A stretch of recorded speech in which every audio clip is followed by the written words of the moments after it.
अब उसका तो आइडिया थोड़ा मिल गया, लेकिन एग्जाम के लिए हम जल्दी से जल्दी आप वो चीज़ें पढ़ें जो एग्जाम में ज़्यादा पूछा जाता है, ठीक है नहीं, उसको जल्दी अटेम्प्ट करेंगे, उसको पढ़ेंगे तो आपका आसान हो जाएगा। तो जो लेसन ज़्यादा इंपॉर्टेंट है उसी पर ही ज़्यादा पहले क्या किया जाए, वर्क किया जाए, ठीक है नहीं। तो स्टार्ट करते हैं आज मॉडल्स को।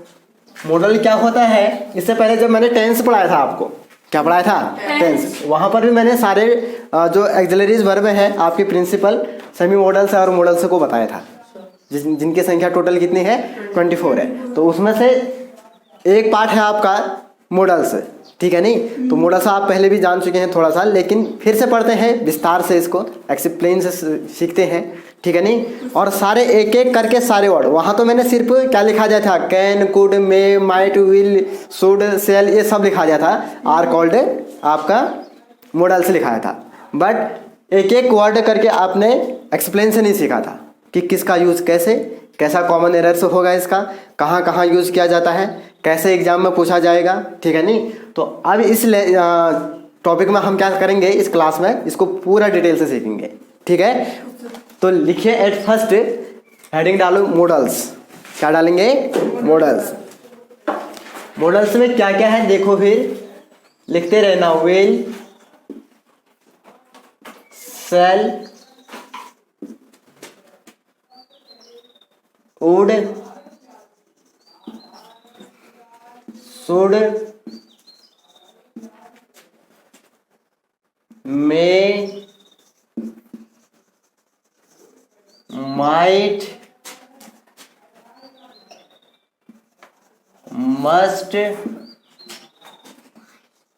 Can, could. 1 2 3 4 5 6 7 8 9 होगी ना। और 2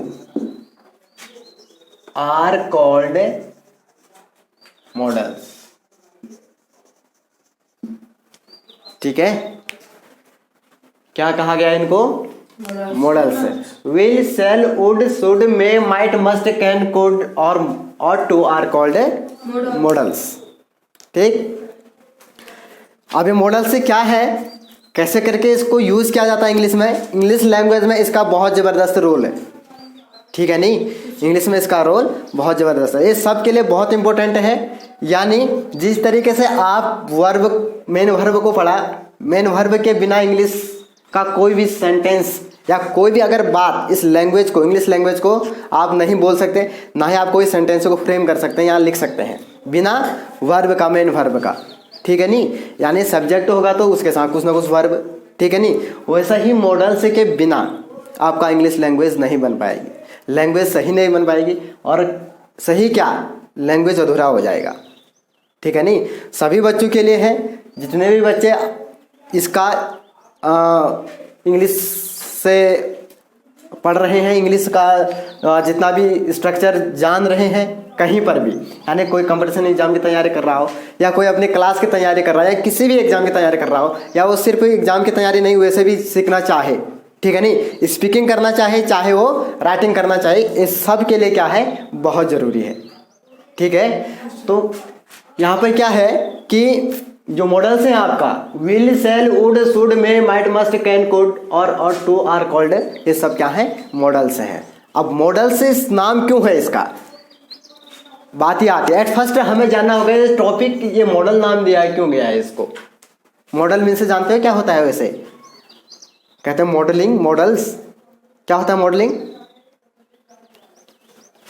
किसे कहते हैं, मॉडल मीन से होता है मतलब अलग अलग प्रकार से अपने आप को क्या करना, चेंजेस करते रहना, कहते हैं ना मॉडलिंग। यानी कभी खड़े बाल किया, कभी तिरछे बाल किए, कभी जीन्स टी शर्ट पहना, कभी कोट पैंट बना, मतलब अलग अलग तरीके से दिखाते हैं ना मॉडल्स। तो यहाँ पर जो ये मॉडल्स है इंग्लिश का, इसका नाम भी इंग्लिश में क्या दिया गया, इंग्लिश लैंग्वेज को क्या करता है, ये मॉडिफाई करता है, इंग्लिश लैंग्वेज को अलग अलग तरीके से यूज, ठीक है नहीं, तभी इसका नाम मॉडल्स। यानी इसका ये सारे जितने भी आपके मॉडल्स हैं, इनका जो यूज है ये डिफरेंट वेज में किया जाता है, समझ में आ रहा है। यानी modals are use different way if the sense of the sentence, possibility, ability, duty और सजेशन। क्या कहा मैंने कि जितने भी ये विल सेल सब हैं, मॉडल्स हैं, are different ways use different way, यानी इनका जो यूज है वो विभिन्न तरीके से किया जाता है, तभी इसका नाम क्या रखा गया, मॉडल रखा गया। आगे कहता है if the sense of the sentence, यदि सेंटेंस का जो सेंस हो यानी अर्थ क्या निकले जा, एबिलिटी वाला हो। एबिलिटी मीन्स योग्यता को शो करने वाला, पॉसिबिलिटी दिखाता हो, पॉसिबिलिटी मीन्स संभव, संभावना, और साथ ही साथ आपका क्या दिखा रहा हो, अगर संभावना नहीं है, एबिलिटी नहीं है तो क्या है, ड्यूटी है। ड्यूटी मीन्स क्या होता है, कर्तव्य, जो हमारे कर्तव्य ना, आपका कर्तव्य पढ़ना है, मेरा कर्तव्य पढ़ाना है, तो ड्यूटी हो गया। और सजेशन, ये सारे सजेशन दे रखे हैं, इतने आपके थॉट लिखे हैं, यहाँ लिखे हैं ना, चारों ओर बिल्डिंग के चारों ओर थॉट लिखे हैं, तो ये क्या हो गया, आपके सजेशन हो गया, सलाह देना, एडवाइस कहते हैं जिसको। अगर सेंटेंस का ऐसा सेंस निकलता हो तो ये सारे मॉडल्स का यूज क्या किया जाता है, डिफरेंट वेज में, विभिन्न प्रकार से किया जाता है। तो नीचे लिखेंगे, एक लाइन लिखेंगे, इसमें लिख देंगे आप, मैं बोलूँगा लिख देंगे, हाँ सभी बच्चे लिखें, और वहाँ जो यूट्यूब में भी देख रहे हैं बच्चे वो भी साथ ही साथ, खाली क्लास को देखिएगा मत, इसको आप भी नोट डाउन करिएगा, सभी के भविष्य के लिए बहुत ज़बरदस्त ये यूज होगा, ठीक है नहीं। और आपका यहाँ से क्या होगा कि मॉडल से पूछे जाने वाले सारे कॉमन एरर्स को आप आसानी से हल करेंगे जब आप क्या करोगे, मॉडल्स को सीखोगे। किस तरह से, जिस तरह से मैं सिखाऊंगा, एक एक चीज़ को यहाँ पर आपको बताया जाएगा, ठीक है नहीं। यानी मॉडल्स का क्लास पूरा एंड करने तक कम से कम 10 दिन का क्लास लेगा, 10 क्लास लेने होंगे, तब जाके आपका मॉडल क्लियर होगा। समझ में आ रहा है सब बच्चों को? चलिए तो लिखिए इसमें एक क्या लिखेंगे, modals are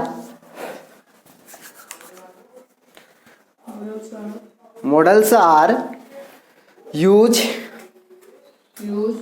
different, DIFFERENT, different way, WAYS ways, ठीक है नहीं। क्या लिखा, modals are use different ways if the sense of the sentence, if the sense of the sentence, लिख दिया ना, इज एबिलिटी,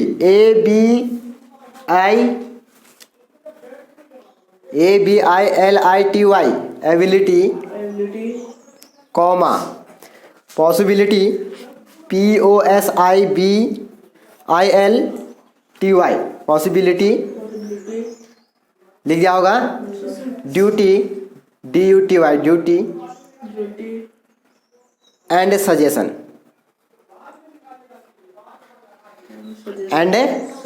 सजेशन, इस तरीके से, ठीक है नहीं। यानी modals are use different ways if the sense of the sentence, ability और आपका पॉसिबिलिटी, ड्यूटी एंड सजेशन, इस तरीके से सेंटेंस का अगर सेंस निकले तो मॉडल्स को विभिन्न तरीके से क्या किया जाता है, यूज किया जाता है इंग्लिश लैंग्वेज में, ठीक है।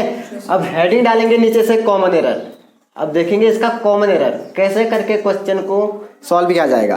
कॉमन एरर,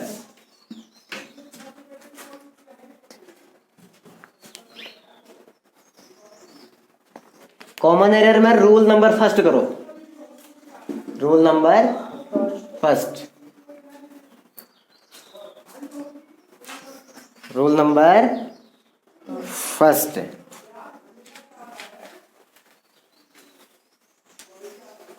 लिख दिया। और रूल नंबर फर्स्ट क्या कहता है इसका, रूल नंबर फर्स्ट लिखिए, मॉडल्स पर किसी भी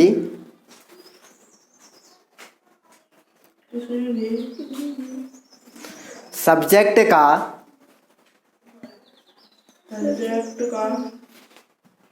प्रभाव नहीं पड़ता,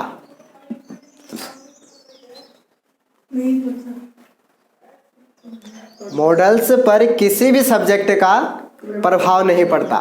सब्जेक्ट जान गए होंगे आप, जब टेंस पढ़ाया था वहाँ से स्टार्ट करते हुए आ रहे हैं, पढ़ते हुए आ रहे हैं, तो अभी तक भी सब्जेक्ट ही यूज हो रहा है, बिना सब्जेक्ट आया तो कुछ है नहीं, समझ गए होंगे सब्जेक्ट, ठीक है, पढ़ता है। इसलिए गुड मॉर्निंग, गुड मॉर्निंग। इसलिए इस पर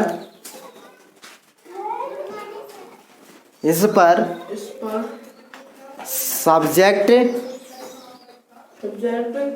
comma verb, subject comma verb comma verb comma agreement, AGREMENT agreement का नियम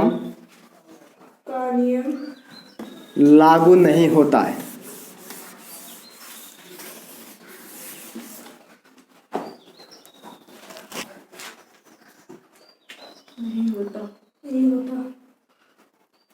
नहीं होता है, ठीक है। क्या लिखा आपने रोल नंबर फर्स्ट? फिर से बोल रहा हूं, सारे बच्चे नोट करो। मॉडल्स पर किसी भी सब्जेक्ट का प्रभाव नहीं पड़ता, इसलिए इस पर सब्जेक्ट वर्ब और एग्रीमेंट का कोई भी नियम लागू नहीं होता। अब कुछ समझ में नहीं आया? किसी को कुछ समझ में नहीं आया? रूल लिखा। अब दिखाता हूं कैसे। हमने कहा कि मॉडल्स का किसी भी सब्जेक्ट का कोई प्रभाव नहीं पड़ा। जैसे मैंने लिखा यहाँ पर, देखो ये क्या लिखा मैंने, ये क्या लिखा मैंने, आई, ठीक। अब इसके बाद लिखा मैंने एक वर्ब लिखा मैंने, यहाँ पर भी लिखा। बताओ ठीक है दोनों? क्या होना चाहिए? अब सही हो गया ना? यानी ही के बाद गोज लिखा और नीचे वाले में भी जाना लिखना पड़ा हमको, इंग्लिश में लिखना चाहा हमने तो आई गो, ऊपर ही गोज हुआ ना। यानी सब्जेक्ट के अकॉर्डिंग वर्ब भी क्या हो गया, यहाँ चेंज हो गया। हुआ नहीं हुआ? इस साइड देखे मैंने फिर लिखा सब्जेक्ट और लिखा मैंने यहाँ आई। ही के बाद मैंने मॉडल लगाया, एक मॉडल वर्ड लिखा मैंने। 10 है ना मॉडल्स, उसमें से एक को लिखा मैंने। क्या लिखा? आई के बाद बताओ दोनों गलत या सही? सही। यहाँ पर ऐसा नहीं कि ही का गोज है तो ये मॉडल से भी चेंज होगा, ही का कैन शो हो जाएगा, ऐसा होगा? नहीं होता है। यानी क्या हो गया, ही का कैन, आई का कैन। कहने का मतलब आप कुछ भी लगाओ सब्जेक्ट, यहाँ कैन ही आएगा। चाहे आप दे लगाओ फिर भी कैन आएगा, चाहे आप राम एंड श्याम करो फिर भी क्या आएगा, कैन आएगा। तो इसका मतलब तभी तो ये नियम लिखा, पहले ये रूल लिखाया मैंने आपको कि मॉडल्स पर किसी भी सब्जेक्ट का कोई प्रभाव नहीं पड़ता। समझ में आ गया ना? अगर यहाँ पर कैन की जगह मैंने कुछ भी कुड़ी लिखा तो सब जगह कुड़ी आएगा, मतलब इसका इससे कोई रिश्ता नहीं। कहने का मतलब मॉडल्स अपने आप में क्या है, स्वतंत्र है। यानी वर्ब सब्जेक्ट का गुलाम है नहीं है? यानी जैसे जैसे सब्जेक्ट चेंज हो रहा है वैसे वैसे वर्ब में क्या हो रहा है, चेंजेस हो रहा है। ये इसका गुलाम हो गया। बट जो मॉडल्स है, मॉडल्स सब्जेक्ट का गुलाम नहीं है, अपनी दुनिया में क्या है, स्वतंत्र है। ठीक, पहली बात जो पहला लिखा है मैंने, सब्जेक्ट पर कोई प्रभाव, मॉडल्स पर सब्जेक्ट का कोई प्रभाव नहीं पड़ता है, पहला ये लिखा है ना। अब देखो मैं इसमें सब में जोड़ देता हूँ एक वर्ब है। वर्ब कुछ भी लिखो लेकिन मैं एक वर्ब लिख रहा हूँ, यही वाला वर्ब लाते हैं। मैंने लिखा यहाँ पर गो। बताओ आई कैन गो, ठीक है। ही कैन गो, ठीक है गलत है? क्या लगेगा? गोज, ही कैन गोज, सही होगा। रूल क्या लिखा है मैंने कि सब्जेक्ट वर्ब एग्रीमेंट किसी का कोई प्रभाव नहीं पड़ता है। यानी ही कैन गोज, ऐसा करना क्या हो जाएगा, गलत हो जाएगा। यानी सब में क्या लगेगा, चाहे सब्जेक्ट कुछ भी आए, वर्ब की कौन सी फॉर्म, V1 फर्स्ट फॉर्म। समझ में आ गया? यानी इसका मतलब ये हो गया, इसका एक स्ट्रक्चर निकल के आ रहा है, subject plus models plus verb की first form plus other word. ये स्ट्रक्चर होता है इसका। समझ में आ रहा नहीं आ रहा है? सब्जेक्ट हो गया ये, इसमें मॉडल से लगा दिया हमने कैन, और वर्ब फर्स्ट फॉर्म लगा दिया गो। अब अदर वर्ड आप कुछ भी लगा दो, market, go to market, go to school, go to cinema, या कुछ भी कर दो इसमें अदर वर्ड में। समझ में आ रहा है ना? यानी इसका ये क्या बन गया, एक स्ट्रक्चर बन गया। इस तरह से स्ट्रक्चर होता है। समझ में आ रहा है? नोट करो। यहाँ तक किसी को कोई प्रॉब्लम, किसी को कोई डाउट है तो पूछ सकते हैं। कोई डाउट है? नहीं है ना?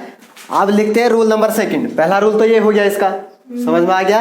अब नेक्स्ट रूल,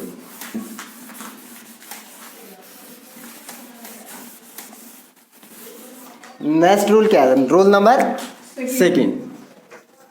सेकंड वाला रूल क्या कहता है आपका कि modals are always used with the help of main verb. क्या कहा? लिखो, modals are always used with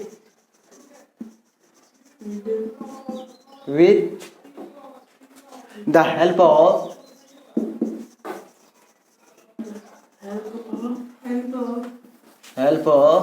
main verb।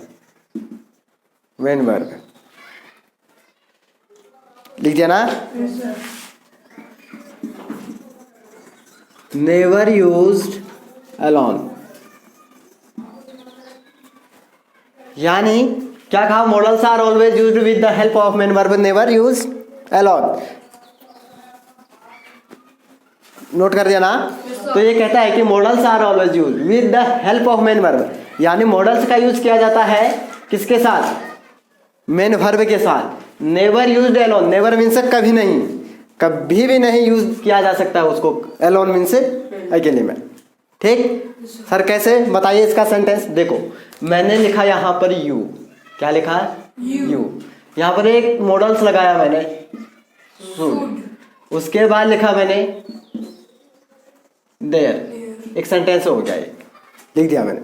बताइए यू शुड देयर, करो, ट्रांसलेट करो, हिंदी में करो, इंग्लिश में करो, जिसमें भी करो, क्या इसका सेंस समझो। ठीक हो रहा है ये? यू शुड देयर, क्या समझेंगे इससे?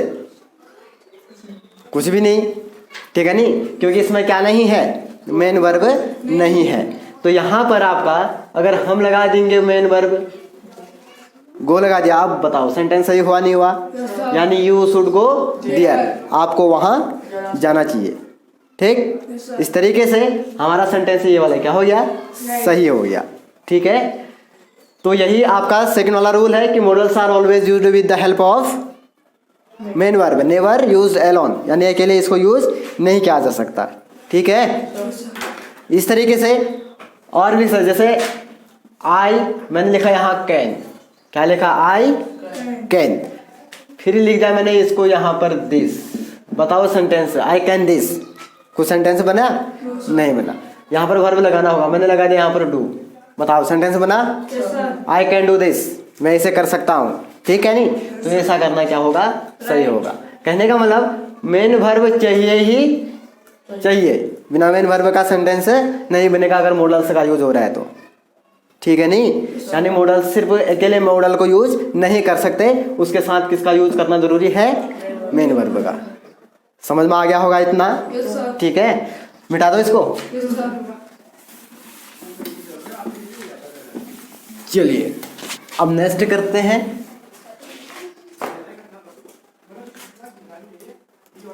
अब देखो यहाँ पर स्ट्रक्चर क्या लिखा है हमने आपको? Subject plus models plus verb first form plus other word. ठीक है, ये लिखा। इसे सेंटेंस से तो बनाया, अभी बनाया। क्या बनाया? जैसे यू शुड गो देयर। अब अगर ये पॉजिटिव है, कैसा है ये? पॉजिटिव। अगर कोई भी सेंटेंस, आपको एक जब टेंस पढ़ाया था, तो अगर कोई भी सेंटेंस को हम पॉजिटिव में लिख सकते हैं तो क्या उसको हम 6 तरीके से लिख सकते हैं? नहीं लिख सकते? लिख सकते हैं ना? और मैंने बताया भी है इसको सब, इससे पहले मैं बता चुका हूँ इस चीज को। ठीक है नहीं? तो इसका निगेटिव भी हो सकता है, यानी सब्जेक्ट प्लस क्या हो सकता है यहाँ पर? मॉडल्स प्लस आपका क्या हो जाएगा? नॉट। क्या लग जाएगा? Plus verb first form plus other word. Sentence बनेगा। क्या बनेगा बताओ? कोई सेंटेंस बताओ। नीरज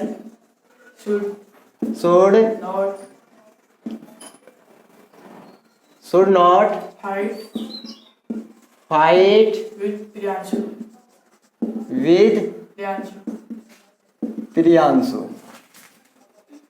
बना सेंटेंस, निगेटिव सेंटेंस। कैसा सेंटेंस बना है? नेगेटिव। निगेटिव सेंटेंस बन गया। यानी Neeraj should not fight with Priyanshu. Neeraj को प्रियांशु के साथ फाइट नहीं करनी चाहिए। ठीक, सेंटेंस बनाना, उतारिए इसको।